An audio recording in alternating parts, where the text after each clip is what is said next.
Hi everyone, it's Jerry. This is a game from round 4 of the 75th Tata Steel Chess Tournament between Levon Aronian, who's playing the white side, against the current world champion Viswanathan Anand. Let's have a look at this 23 move encounter, one that is certainly filled with one tactical blow after another. Very, very sharp stuff.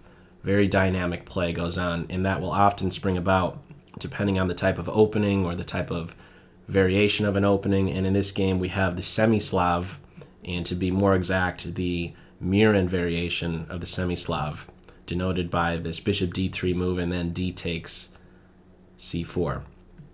So stuff that has all been seen many times before. Black is expanding on the queen side to facilitate the queen bishop's development. The bishop reacts to put pressure on h7. Black does similar on the corresponding h2 square.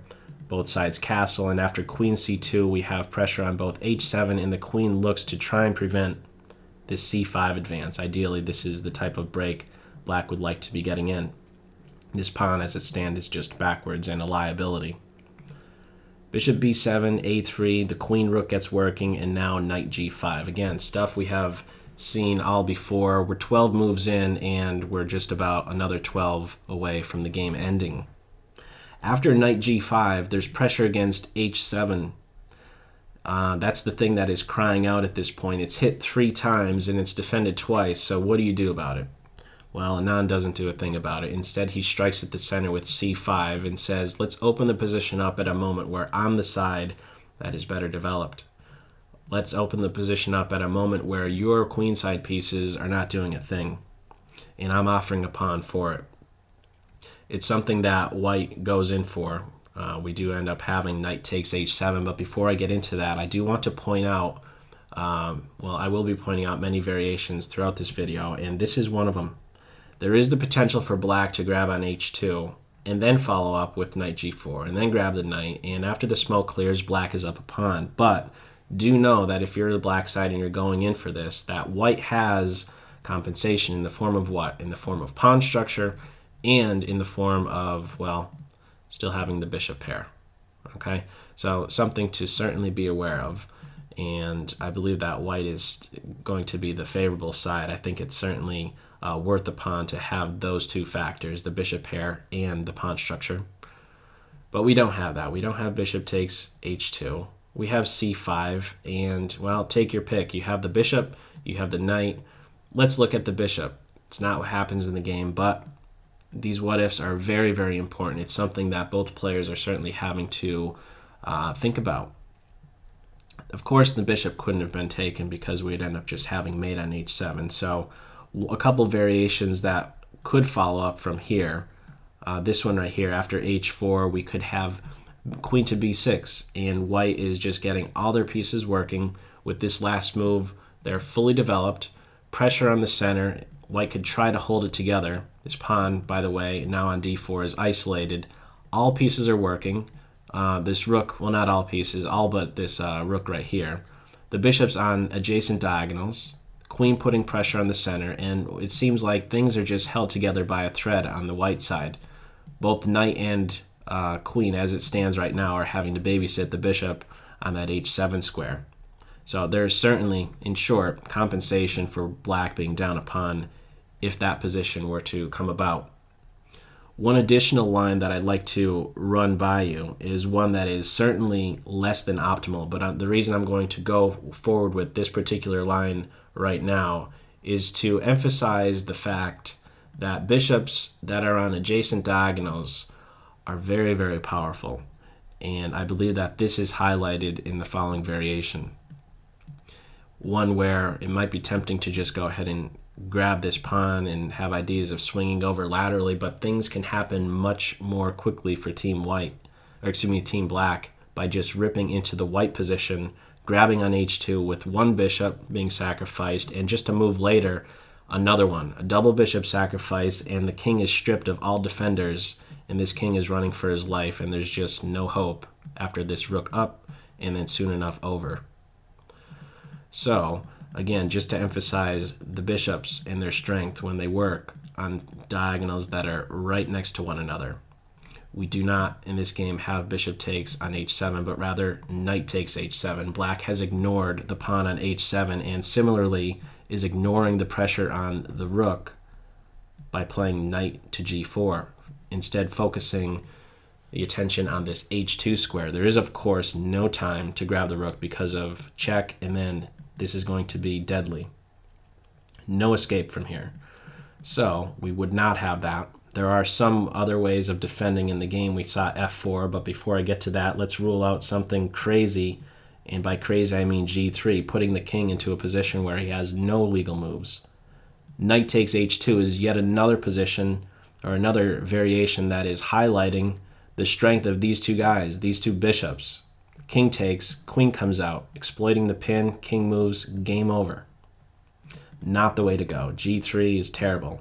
h3 is a possibility. However, after bishop h2, king h1, queen h4, well, black is down the pawn, but where is the compensation? Well, it involves having all pieces now working. The threat here is queen takes h3, exploiting the fact that this pawn on g2 is pinned. If something like d5, well, now we could just have the rook reacting to the knight's threat.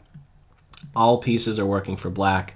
Not all pieces are working for white, and this is a very, very dangerous position for white. If there is a save, it's maybe something that a computer could be coming up with, but it's very, very difficult for a human to find all accurate moves if you're playing on the white side. So that's not a variation we're getting into. Instead, we saw after knight g4, f4 to defend against h2.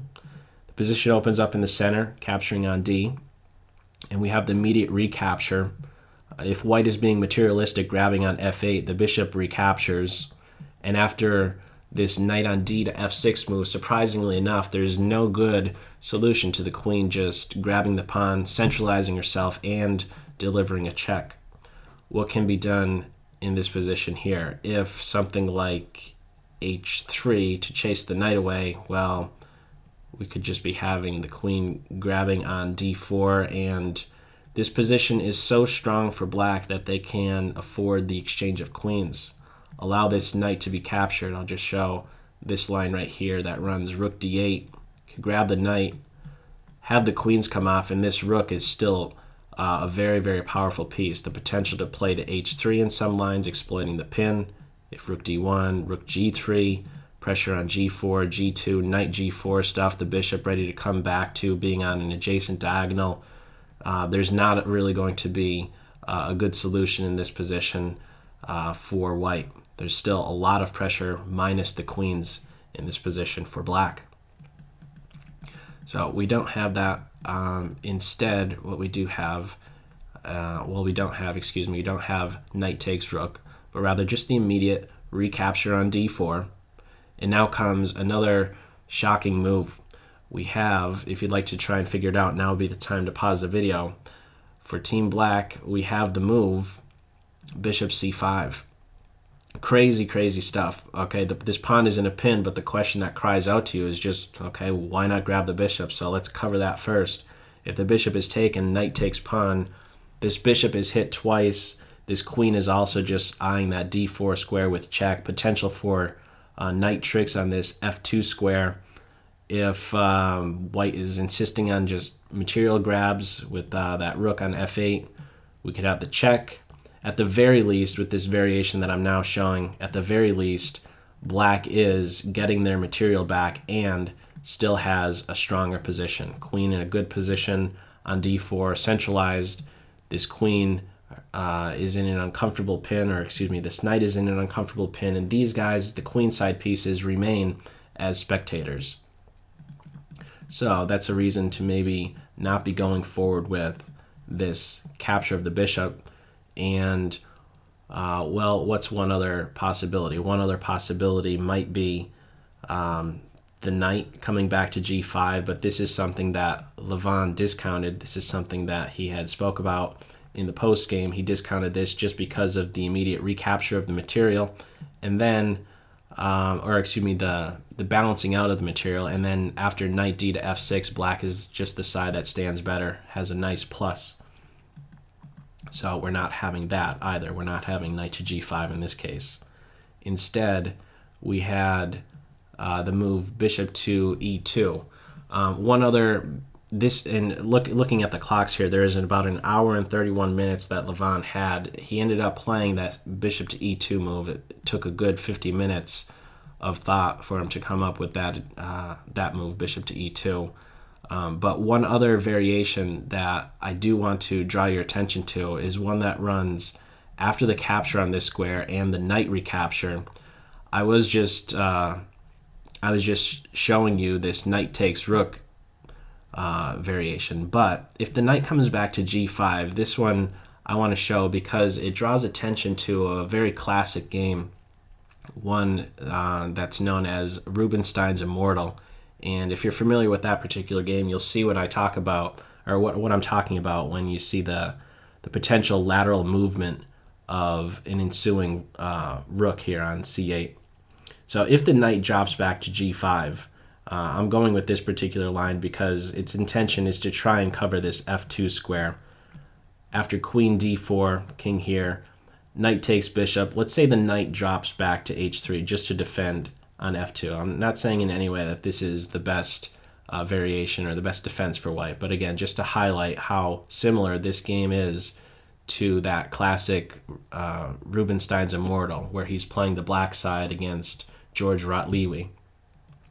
We could have knight takes b2, with the idea here being if bishop takes knight, well, the knight would just come in with great effect, hitting everything. Queen, rook, pawn on g2. This is going to be game over for white quickly. And the other line would run queen takes b, and now rook takes knight.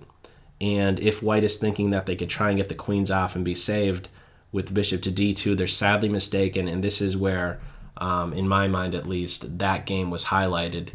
The Rubenstein's Immortal, where the rook can actually swing over laterally, capture the knight, offer the queen, and now we're going to end up delivering mate to this white king in a very forceful way, all with check. Rook takes h, rook takes g with check, rook comes back over to h with double check, and then finally mate on h1.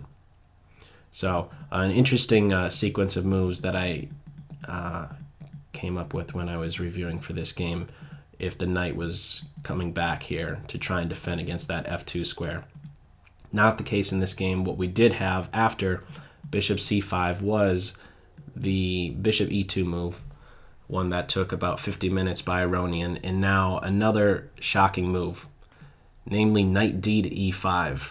Crazy, crazy stuff, allowing the bishop to still be captured. It seems like this knight can maybe be captured. If pawn takes bishop in this case, we're just going to be having what? We're going to be having the queen check. We're going to have the king go in the corner, knight f2 check. If the king goes here, we have the very common smothered mate happening. And so the other option, of course, is to just be taking this knight when it plays to f2. But now, with this queen on f2, there's not only the threat of capturing on g2 to deliver mate, but also there's some issues on the back rank. This rook is not doing a thing just yet. So there is just no good defense at this point to both queen takes g2 and the queen making use of the back rank by way of e1 first. So we wouldn't have bishop takes knight, and here's another one that is really cool. What would you do as black if pawn takes knight? And this is really for those of you who happen to be subscribers of mine on the Chess Network YouTube channel, because this is a video that I covered specifically, this combination right here on December 31st, 2012. Can you spot the winning continuation for Team Black in this position? Now would be the time to pause the video. Continuation is queen takes d4. That video was titled a variant of a very famous chess combination, that chess combination being a smothered mate, and sure enough we have a slight variation, one that involves having a queen bishop battery and then delivering a smothered mate on f2. Very, very cool stuff. It's bringing about in this game here in the 75th Tata Steel Tournament. We do not have the knight being captured, and that is the reason why. What we do have instead is bishop takes knight, and now first bishop takes d4 with check, king goes to the corner, and now knight takes g4. The threat here being just to get this last piece working, the bishop on b7, the bishop on d4, still on their adjacent diagonals, This is going to be lights out for white. There's not going to be a good defense. So let's see how things finish up. Knight takes rook, and it might be very tempting to just want to come out right away, because what do you do about the defense of this pawn? If you move it, well, that's just going to be mate.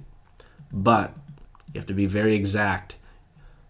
If you bring the queen out right away, there's going to be a save in that of queen h7. The queens come off, and white is saved. So how do you defend against that?